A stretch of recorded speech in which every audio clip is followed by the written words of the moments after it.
बेगैरत अली मोहम्मद खान बात करता है ना, बगैर किसी यानी रीजन लॉजिक्स के लाल किले के ऊपर झंडा लहरा दूंगा, तो उसको ये बताया जाए कि बेगैरत वहां पर है, डिजिटल के ऊपर वो अपनी हर चीज को ट्रांसफर कर रहे हैं।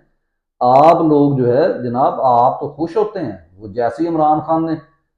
जमीनें वगैरह उनको डिजिटल करने की कोशिश की, तो जैसे ही उसकी हुकूमत की, तो कितने शहरों में पटवारियों ने एक दूसरे को जो है मुबारकबादें दी, और आप लोग भी उसमें शामिल थे। ठीक है, तो इसलिए